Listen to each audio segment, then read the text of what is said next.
Bienvenidos nuevamente, amigos televidentes, a su programa Viva Mejor. Como les dije en nuestro anterior segmento, tenemos una entrevista realmente interesante porque está dirigida a ti, mamá, para que vamos a tratar aspectos importantes de los niños. ¿Ok? Tenemos con nosotros a la doctora Patricia Martínez. Ella es endocrinólogo pediatra y ella va a estar con nosotros hoy tratando principalmente dos temas muy interesantes, porque son muy actuales, porque cada vez se les está dando más importancia en el mundo médico, porque de las consecuencias que tengamos de niño dependerá nuestra adultez y nuestra vejez. Y por eso cada vez a estas especialidades pediátricas se les da una gran importancia. Patricia, bienvenida. Gracias, muchas gracias por su invitación.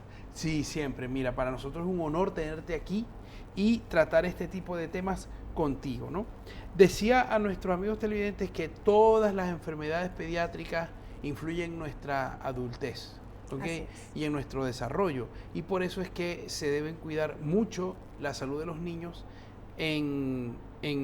bueno, la salud de los niños en general, ¿verdad? Pero hoy vamos a hablar de dos temas interesantes. Ella es endocrinólogo, es decir, que trata toda la parte glandular, de crecimiento, es muy específica en eso, ¿ok?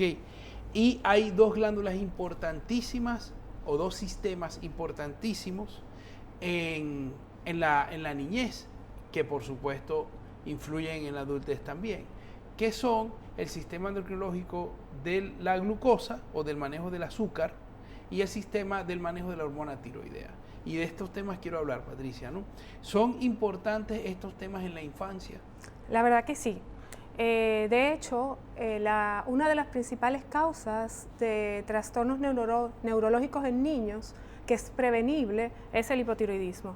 Cuando tenemos una disfunción de la glándula tiroidea, que es una glándula pequeñita que tenemos en la parte anterior del cuerpo, sirve para producir hormonas tiroideas, y estas hormonas tiroideas trabajan en todo el cuerpo, en la utilización de energía, tienen que ver con desarrollo cerebral, tienen que ver con crecimiento de estatura, tienen que ver con la entrada y salida de líquidos, es decir, en general tiene que ver con el metabolismo del cuerpo.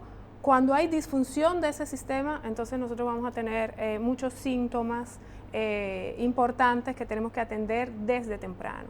Por eso es importante a la mamá que está esperando ponerle a conocimiento de que hay métodos diagnósticos que nos ayudan a hacer un reconocimiento oportuno y un tratamiento eficaz.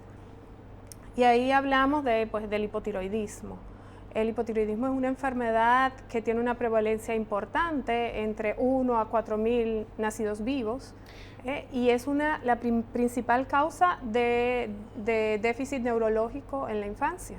Así que vale mucho la pena. O sea, hasta 4.000 casos. Sí, uno hacer el reconocimiento temprano. Se puede hacer por dos métodos. Puede ser el tamiz neonatal, que se toma con un papel filtro, una gotica de sangre en el momento del nacer, preferiblemente antes de las 72 horas de vida, entre 48 y 72 horas de vida, o puede ser a través de una muestra de sangre, solicitar y medir hormonas tiroideas, y con eso nosotros estamos tranquilos de que nuestro bebé está completamente sano y que va a tener un buen desarrollo. Sin embargo, si nosotros podemos detectar desde el nacimiento que hay disfunción en la glándula, nosotros podemos ofrecer un tratamiento que mantenga adecuadamente todo el metabolismo y resolvemos el problema. O sea, que estamos hablando de que los niños que tienen afecciones en la glándula tiroides no son muchas veces muy distintos de los que no la tienen. Al momento del nacer, puede nacer, claro, con un niño sano, igual. Siempre hay grupos de riesgo, por ejemplo, en pacientes que nacen muy prematuros, menor de 32 semanas, o muy bajo peso, menor de 1.500 gramos, o por ejemplo niños con síndrome de Down, que son grupos poblacionales que tienen más riesgo de tener enfermedad tiroidea, o si son hijos de madre con enfermedad tiroidea también, entonces ese grupo poblacional tiene mucho mayor sensibilidad a las pruebas. En otros países pues se hace tamiz a todo el que nace. En nuestra región, en Latinoamérica, solamente un 30% de los países hace tamiz a su población y nosotros también estamos en ese escaso 30%. A nivel público todavía no se hace, aunque hay un proyecto de ley que está tratando de impulsar que nuestros niños al momento del nacer tengan diagnóstico de enfermedades que son congénitas, que tienen efecto en el crecimiento y en el desarrollo y que tienen tratamiento, podemos prevenir. Doctora Patricia, vamos a profundizar un poquito más en lo que es el tamiz para que la gente lo conozca. ¿Qué es el tamiz? ¿Cómo se hace?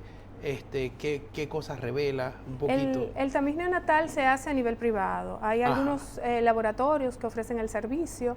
Se programa junto con el laboratorio para la fecha. La primera pregunta que quiero que le responda al público es si eso lo hacen en todos los sitios donde nacen los niños. No, la verdad es que no.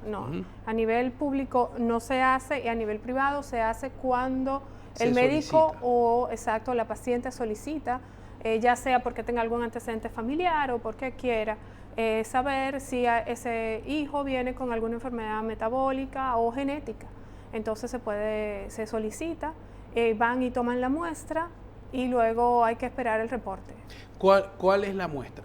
Se hace un papel filtro y con una gotita que se toma del talón es suficiente para poder examinar y hacer pruebas. Hay diferentes tipos de tamiz. Hay un tamiz neonatal, hay un tamiz tardío que se puede hacer más adelante. Y lo que está tratando de buscar son una serie de enfermedades metabólicas. Está el hipotiroidismo, está fenilcetonuria, por ejemplo, galactosemia, enfermedades aminoacidurias, que son enfermedades del trastorno hepático, por ejemplo, que pueden dar retraso mental, entonces se puede medir por ahí al nacer. Claro, son pruebas muy importantes, porque es verdad que no manejamos mucho esos términos en el público en general, pero tienen que entender que son pruebas que evitan, por ejemplo, que su hijo tenga un retardo en el crecimiento, que tenga un retardo en el desarrollo mental, que tenga un retardo en el metabolismo, ¿verdad? O por ejemplo, alguna deficiencia que le va a afectar su vida entera y que si se corrige a tiempo, claro, pues va a ser un niño como todos los demás. Exactamente, completamente normal. Entonces, que esto que nos trae la doctora Patricia a colación, a mención del tamiz neonatal, se hace las primeras 72 horas de vida cuando es por el talón y luego se saca una muestra de sangre más adelante, ¿no? ¿Hasta qué edad más o menos se puede apreciar un tamiz, o sea, cómo aprovechar? Se puede todavía hasta los 6 meses de edad, se puede hacer un tamiz neonatal prolongado y claro, después que tenemos una muestra del tamiz, alguna alteración, se tiene que confirmar con muestra sérica, pero sí es bastante sensible esa prueba. Excelente. Entonces, como dijimos de esto, vamos a enfocarnos como en temas muy concretos, ¿no? El hipotiroidismo en niños, ¿cómo se manifiesta? O sea, ¿cómo una mamá empieza a sospechar que a su hijo le puede pasar un problema de este estilo? Sí, en general el médico pediatra que evalúa al paciente puede sospechar de una enfermedad tiroidea si al momento de examinar al bebé en sus primeros exámenes nota que la fontanela anterior está un poco más grande de lo que debería o si tiene retardo ya le tocaría estar cerrada y permanece abierta.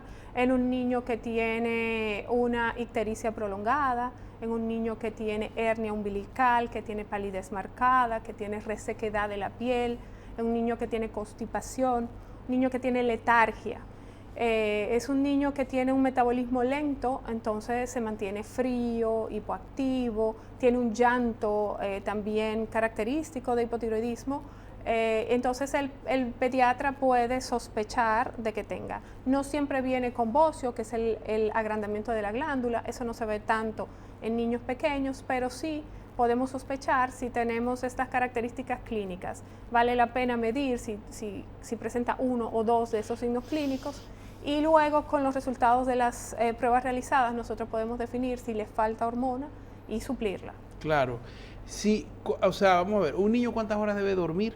y cuántas horas se considera que está como durmiendo demasiado, por ejemplo? Bueno, la verdad es que no hay una respuesta correcta para eso. Cada niño tiene un sistema y un ritmo de maduración neurológica diferente, entonces hace poder dormir un poco más. Pero estos niños se caracterizan, y la mamá refiere, que duermen la noche entera y no se mueven, se quedan ahí tranquilitos. Y realmente eso no es causa de alarma. A las mamás les gusta mucho que estén tranquilos, que sea un niño bueno, pero si es un niño que es muy estreñido, eso sí es una causa frecuente de consulta, porque son niños que sufren de una constipación importante, son niños que tienen protusión de la lengua, entonces sacan mucho la lengua, eso le puede llamar mucho la atención al médico evaluador, y entonces esos sí son más motivos como más frecuentes para hacer la evaluación de tiroides. Excelente. No, esto es un dato muy importante porque este programa lo ven muchos médicos integrales, muchos médicos de atención primaria y son datos importantes para ellos poder diagnosticar o por lo menos referir. Sí, tener en cuenta que esta es una enfermedad que se ve en niños. Hay muchas personas que piensan que no, pero sí, la verdad que sí. Y además, lo que tú estás diciendo, la incidencia no es baja. Por lo que me dijiste al principio, o sea, ustedes no manejan mucho el tema de la incidencia, pero es qué probabilidades hay de que un niño tenga este problema en nuestra sociedad. La doctora aquí nos está actualizando, nos está trayendo estos datos que cuestan muchos años de investigación y que se dicen en una línea, pero que son sumamente importantes. En niños más grandes, por ejemplo, en los escolares o preescolares, podemos ver que son niños que tienen dificultad para la concentración, déficit de memoria, son niños que están retrasados en su crecimiento y cuando lo miden en la talla queda por debajo del percentil que le corresponde por edad. Entonces sí, es importante considerar, tener en cuenta esta enfermedad como causa de retardo general del desarrollo. ¿Tiene algo que ver también con rasgos autistas? O sea, ¿podría la gente confundirlo o sea, porque ahora mismo la gente está muy asustada que todo el mundo, que el autismo, que ha habido un brote de autismo, pareciera que sí, que a lo mejor era que antes no se diagnosticaba con tanta facilidad, pero sí puede tener un poco que, o sea, aquí, lamentablemente, tenemos que trabajar en el programa, yo trato de, partiendo que las mamás no llevan al médico a los niños a menos que estén enfermos, ¿no? Y para ellas que esté enfermo es cuando tienen fiebre o cuando algo no los deja dormir, ¿no? Sí. Entonces, y disculpen amigos televidentes, pero es verdad, y si tienen algún familiar así, pues jálenle las orejas porque uno tiene que llevar al niño a las evaluaciones pediátricas cuando el pediatra le diga la siguiente es en un mes, la siguiente es en 2 meses, la siguiente es en 6 meses, uno tiene que cumplir eso, es importantísimo, sus hijos se lo van a agradecer toda la vida y tal vez no se lo agradezcan de boca, sino cuando ustedes los vean que se desarrollan con los mejores potenciales y el mejor desarrollo que pueden tener, ya que usted puso el esfuerzo de llevarlo a su control, ¿verdad? Entonces, ese es me diagnostican hipotiroidismo, ¿verdad? ¿Estoy perdido o hay tratamiento? Sí, hay tratamiento, gracias a Dios. Por suerte tenemos a mano el medicamento, la levotirosina, que es el medicamento de elección. Se calcula por kilogramo de peso, así que a veces hay que ajustar dosis, no siempre se va con la misma medicación, se va ajustando a través del tiempo. Hasta los 3 años se mantiene el tratamiento y luego de los 3 años entonces uno hace una prueba. El hipotiroidismo congénito puede ser transitorio o puede ser permanente. Excelente. Entonces la forma que tenemos para nosotros saber si fue transitorio o no es mediante la medición hormonal. Y a los 3 años, esperamos ya que ese cerebrito esté lo mejor formado posible, hacemos una prueba terapéutica diagnóstica, retiramos el medicamento y volvemos a medir y entonces vemos cómo se comportan sus niveles hormonales y en función a eso nosotros o volvemos y restauramos el tratamiento o pues ya lo dejamos y hacemos mediciones esporádicas. Pero es muy bueno saber que hay una cierta edad que puede pasar que ya no necesita más el medicamento. Exactamente. Y tampoco importa que el medicamento sea de por vida, porque, bueno, yo conozco mucha gente que tiene 40 años tomando este medicamento y no le veo un gran efecto secundario. Sí, la verdad es una pastillita pequeña, a la hora de medicar se diluye en agua y se le ofrece al paciente en ayunas, no da muchos efectos secundarios, no es cara, o sea que finalmente si te toca enfermarte de algo, esa es una enfermedad. Y hasta en la botica se consigue. Que sí, es exactamente. Mejor, ¿no? O sea que, sí. que no es excusa que sea cara o barata, amigos televidentes, ¿no? Este es un tema importante porque es poco sonado en la población común, ¿no? No así el tema que vamos a entrar ahora, ¿ok? Que es muy importante no solamente a nivel de República Dominicana, sino a nivel mundial. Y cada vez lamentablemente, amigos televidentes, toma más resonancia porque cada vez somos más conscientes de los efectos que abarca, ¿no? Entonces vamos a hablar de la diabetes infantil, que es importantísima, ¿no? Patricia, primero, ¿qué es la diabetes infantil? Yo sé que a mucha gente le suena, pero para que lo definamos dentro de un marco para que nos puedan entender y puedan hablar, y si es común en nuestro país que los niños tengan diabetes infantil. Bueno, la diabetes mellitus es un déficit de la producción de insulina por parte de las células betas del páncreas. El páncreas es un órgano que está en el abdomen y tiene como muchas funciones, entre ellas está la producción de insulina. La insulina es una hormona muy importante porque es la que nos ayuda a utilizar la glucosa que obtenemos de los alimentos. Cuando la insulina no está o se produce de mala calidad, entonces nosotros tenemos niveles elevados de glucosa en sangre que produce daño en todos los órganos, principalmente los... ¿Cómo produce daño? ¿Qué hacen las células? ¿Las rompe? ¿Las inflama? Las inflama, produce inflamación y sobre todo en órganos diana como cerebro, corazón y riñón. Entonces, tenemos varios tipos de la etiología, de la causa que produce la enfermedad. Puede ser tipo 1 y es la que se ve más frecuentemente en jóvenes. Tiene un carácter autoinmune, significa que el sistema de defensa tiene un fallo, encuentra las células del páncreas como extrañas, las ataca y las daña. Entonces ahí no hay producción de insulina. Puede ser monogénica, es decir, asociada a un defecto de un gen. Ahí la producción de insulina también es muy escasa o la que se produce es de muy mala calidad. Y finalmente tenemos la tipo 2, que es donde hay una producción de insulina, pero es una insulina de muy mala calidad y que necesita ayuda para poder controlar los niveles de glucosa en sangre. Últimamente hemos tenido un aumento importante de los casos nuevos de diabetes, porque también se asocia a infecciones virales. Entonces siempre viene el paciente con el antecedente de que tenía una gripe, una virosis, una amigdalitis, y entonces 2 o 3 semanas después aparece el cuadro clínico ya franco de una diabetes. Y como tuvimos infecciones por COVID en los años de pandemia, tuvimos una elevación súper importante, emitimos alarma por eso, por la cantidad de pacientes debutando con la enfermedad asociada a infección viral. En nuestro país, hace 2 años, hicimos un trabajo a nivel nacional donde nosotros medimos la incidencia de la enfermedad en pacientes menores de 18 años y lo hicimos por región en el país.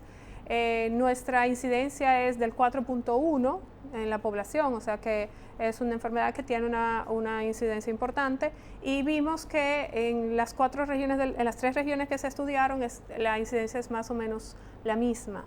Porque no es una enfermedad que se vea más por estrato social, sino que tenga ya las condiciones genéticas, ambientales que produzcan la enfermedad.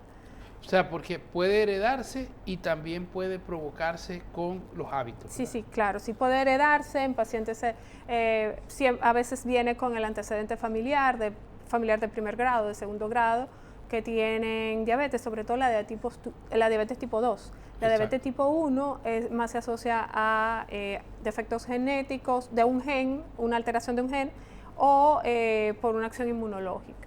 Entonces eso sí a veces no tienen antecedentes familiares y vienen de esa aparición de nuevo, pero la diabetes tipo 2 es la que más se asocia a factores genéticos. ¿Y esto también se puede tamizar? No. Exacto. Ahora, nosotros sí podemos medir anticuerpos anti-insulina, anti-islotes, anti-ácido glutamático, para nosotros ver el riesgo que tienen. Últimamente se ha trabajado mucho en eso. De hecho, salió un medicamento nuevo que con la esperanza de retrasar la aparición de la diabetes, porque se ha observado que la diabetes tipo 1, por ejemplo, que tiene esa intervención del sistema autoinmune con aparición de anticuerpos, se pueden medir, y en esos pacientes que tienen esos anticuerpos positivos, entonces utilizar estos medicamentos y retardar por lo menos 2 o 3 años la aparición de la enfermedad.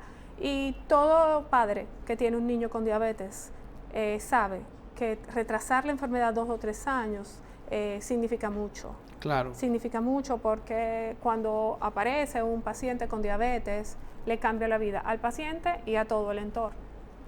Entonces, tenemos como buenas noticias, tenemos esperanza, estamos como avanzando. Claro, y para que lo tengan como muy claro, ¿no? O sea, la diabetes no se nota como por fuera hasta que es muy evidente, ¿no? Mientras tanto, les ha estado dañando y les sigue dañando si no se cuidan el cerebro, como dijo la doctora al principio, pero para que quede bien claro, ¿no? El cerebro, el corazón, los ojos y los riñones. Principalmente esas 4 cosas, pero el corazón menos, pero sí hay daño. Y bueno, y en muchas otras partes, y sobre todo en los nervios, o sea, todo esto, al final todo esto es porque va dañando las terminaciones nerviosas, ¿no? Y van haciendo daño en la sensibilidad, en todas estas cosas. Y esto, claro, nos introduce a la parte, cómo se nota en un niño que puede estar empezando a padecer de diabetes mellitus. Mira, la enfermedad tiene varias fases. En las primeras fases nos vamos a tener picos de glicemias elevadas de forma ocasional, que no se va a dar cuenta uno a menos que la mida. Exacto. Se mide en una medición al azar, está ligeramente elevada. Esos niños tienen mayor riesgo de hacer diabetes. En otras fases ya más sostenidas, cuando el daño de la célula es mayor, entonces los síntomas se ven un poquito más y vamos a tener un niño que toma mucha agua, tiene mucha sed y no mejora con la ingesta de otro líquido que no sea agua. De hecho, se levantan de noche a tomar agua. Son niños que hacen mucho pipí. De noche se levantan a hacer pipí, o si ya controlaban esfínter, pierden el control de esfínter de nuevo. Son niños que tienen mucha hambre y pierden peso, a pesar de que se nota que ha aumentado su ingesta de alimentos. Pero yo no hablo del niño que siempre come, no. Yo estoy hablando de un niño que come bien y ha aumentado muchísimo más su apetito. Entonces, esos son datos de que sus niveles de glucosa se están manteniendo sostenidamente altos. Hasta que finalmente esa poliuria, que es como le decimos, al aumento del volumen de orina, produce una deshidratación, y entonces ya el niño, la condición general del niño es ya notable, y entonces acuden a la emergencia en busca de diagnóstico y tratamiento. Entonces así viene, a menos de que ya sean familias que conozcan el cuadro y que temprano observen y entonces busquen ayuda con el médico. Exacto. ¿Y qué factores nos pueden llevar o sea, qué tipo de costumbres o de hábitos nos pueden llevar a los niños que tienen una cierta predisposición? Porque yo creo que la población es sobre todo, cada vez más es muy proclive a tener tendencia a poder sufrir de diabetes, porque yo creo que yo te puedo decir como médico familiar que el 25% de mis pacientes terminan sufriendo en algún momento de su vida de diabetes mellitus, ¿no? Sí, la verdad es que el aumento del sobrepeso, la inactividad, la calidad de la comida. Por ejemplo, Patricia, el azúcar en los niños, ¿no? Vamos a explicar, o sea, explícanos un poco cuándo se debe dar, en qué cantidades, porque claro, uno cree, a los niños les atrae mucho el dulce, y uno por costumbre tiende a darles mucho, porque también dice, esos niños son sanos y los niños son de goma y los niños no se pueden comer de todo y no le pasa nada. Eso es como cuando uno es viejo, que a uno le afecta todo. Y entonces uno como que se arriesga mucho con la alimentación de los niños. Sí. O sea, para que nos hables un poquito de esto, ¿no? Bueno, sí, la comida juega un papel esencial en todo esto. Se ha visto que niños que tienen una dieta saludable tienen menor incidencia de diabetes. ¿Pero qué es una dieta saludable? Lo que pasa, hay muchos padres que no reconocen qué es normal y qué no es normal. El primero es que tenemos que tratar de fomentar la lactancia materna. La lactancia materna se ha visto que tiene un factor protector con enfermedades inmunológicas y de diabetes mellitus. Entonces, tenemos que empezar por lo básico, lactancia materna exclusiva, mínimo 6 meses. La lactación debe empezar con vegetales, con víveres, con carne, pollo, ¿ok? Y antes del año el niño no debe de consumir nada de sal ni de azúcar agregada. Antes del año. Antes del año. No hay que echarle sal ni azúcar agregada a ninguna de la comida del bebé. Excelente. Luego, en edad preescolar, tratamos de que los niños no consuman nada de dulces hasta los 2 años. Antes de los 2 años, todo lo que vaya a la boca del bebé debe ser natural, cocinado en casa, que no sea procesado, de la mejor calidad posible, para que el niño vaya acostumbrando, sobre todo a su gusto, a sus papilas, a tener un sabor de la comida natural. Entonces después vamos a la escuela. Entonces aquí tenemos un problema, porque las meriendas que ofrecemos en horario escolar no son las más saludables. Hemos tratado de que mucha comida que viene destinada a niños venga con un label que diga qué cantidad de azúcar usted le está dando a su niño con esos alimentos. Y la verdad es que los jugos de cartón, las bebidas embotelladas tienen un alto contenido de azúcar. La mayoría tienen más de lo que requiere al día de azúcar. O sea, una que si sola usted le da un juguito de cartón a su bebé, ya usted le dio más de la cantidad de azúcar que necesita. Pero sobre todo es que van creando una tolerancia mayor al azúcar y entonces lo piden y su paladar no lo rechaza. En cambio, si uno evita que consuman este tipo de alimentos, cuando lo prueba le parece demasiado dulce y ya no le agrada. Entonces nosotros como padres tenemos que crear el hábito desde el inicio a evitar esas comidas que son tan dulces en nuestros niños. Tenemos que empezar a crear buenos hábitos de incluir vegetales, incluir frutas dentro de su comida. Aunque te las rechacen al inicio, no pasa nada, te lo rechaza y vuelve y lo ofrece. Y siempre que el niño reconozca que eso es parte de su plato que va. Porque muchas veces el niño lo rechaza y entonces los padres deciden no ofrecerla. Para que no, tiene que permanecer en el plato. El niño va a ir reconociendo que es parte de su alimentación y finalmente termina comiéndolo. Excelente. Y los papás se la tienen que comer también. Claro, eso es importante porque si al papá y a la mamá no les gustan las ensaladas, el niño no va a comer ensalada. Sí. O sea, por muy sano que sea, evidentemente, mientras no tenga como conciencia y tú se lo das papillas y cosas, lo va a hacer. Pero cuando vea que a los papás no les gusta, eso es muy complicado, ¿no? Que la comida es cultural. Ellos van a aprender de lo que nosotros comemos. Si nosotros les ofrecemos buenos hábitos de comida, ellos van a tener buenos hábitos de comida, lo que ven en la casa. Claro. Pero también tenemos que saber que es vida moderna. Las mamás trabajamos también y en los fines de semana son momentos oportunos para uno salir a comer. Entonces nosotros tenemos que también ver qué nosotros vamos a ofrecer de comida en esos momentos que estamos fuera de la casa.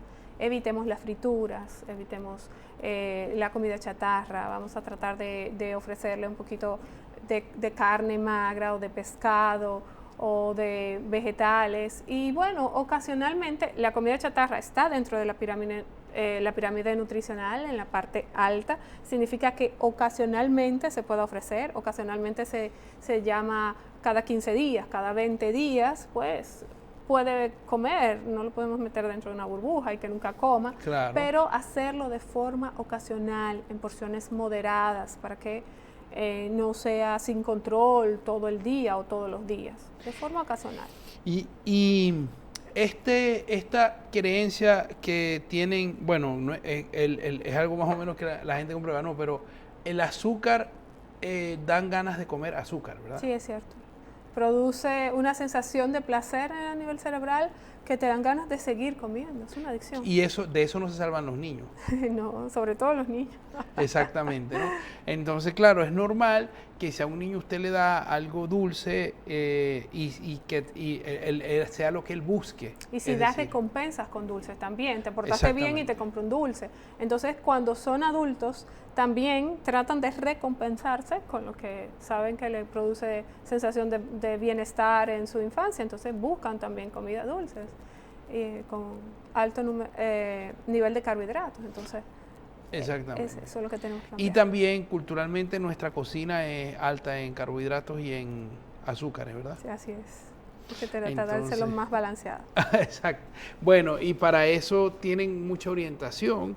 Ahora mismo yo nunca apoyo las búsquedas en internet. Pues ahí pueden encontrar cosas, pero si van con alguien que los pueda orientar mejor como su pediatra, que no solamente los ve y los busca, sino que los estudia, ustedes van a poder tener la oportunidad de brindarle a sus hijos la mejor alimentación posible. Luego tenemos a estos médicos especialistas como la doctora Patsy Martínez, que no es solo pediatra general, sino que también se especializa en estos temas de endocrinología, es decir, de las glandulares, ¿no? Cuando le empieza a sonar un tema de glándula, esos son los endocrinólogos, y hay endocrinólogos específicos para niños, que son los endocrinólogos pediatras, como es el caso de la doctora Patricia Martínez, quien nos ha deleitado hoy de verdad de una manera, bueno, creo que muy entendible. Has hecho que este tema baje al entendimiento de todos. Estos dos temas súper importantes, entre otros tantos que hay en el mundo de la endocrinología, ¿no?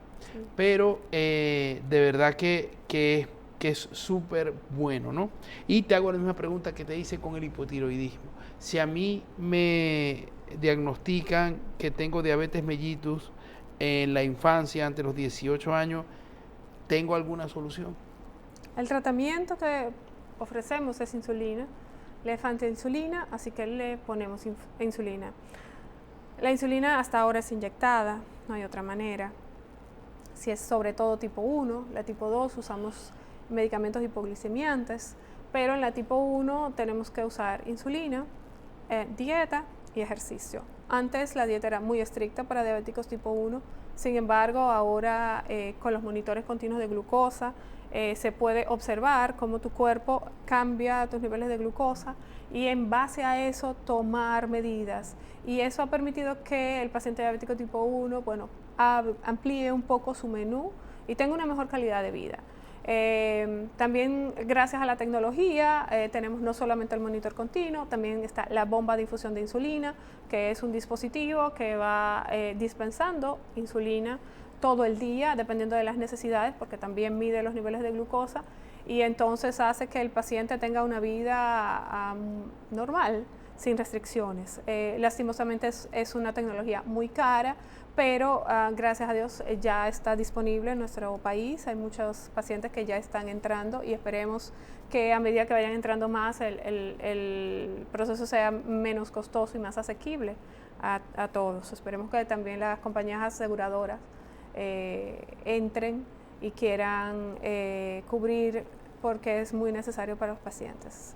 Claro, es una de esas típicas cosas que solucionan la vida y que las aseguradoras por lo tanto no les cuesta más, ¿no? Porque es muy... Entonces,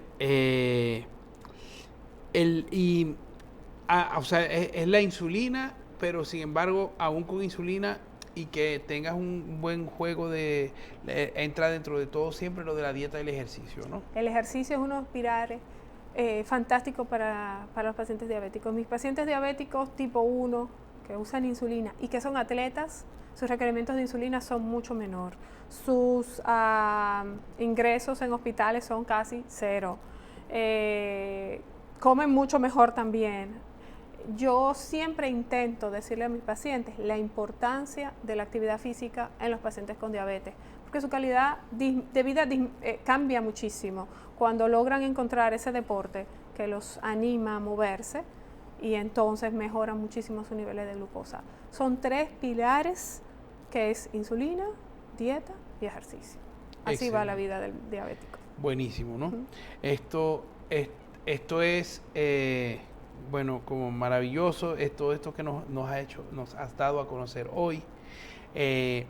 Yo espero tenerte para otros interesantísimos temas en el programa. Se nos acabó el tiempo y nos tenemos que ir, pero de verdad que ha sido, bueno, como un descubrir de cosas y un traer un tema tan importante que se trata tanto, ¿no? Tú prendes la televisión y la televisión está llena de diabetes, obesidad, cáncer de mama, etcétera, etcétera, ¿no?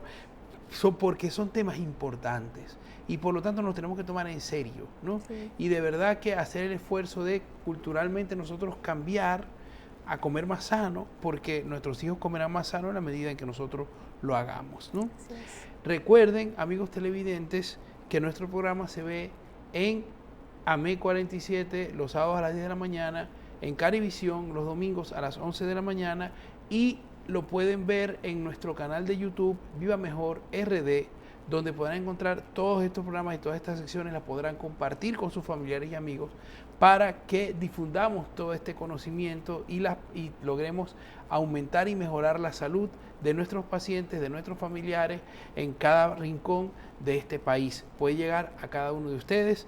Muchas gracias por su apoyo y los esperamos después de estos comerciales. No se vayan porque siguen más cosas para ustedes en nuestro programa Viva Mejor, que tiene siempre más y mucho más en el mundo de la salud para todos ustedes.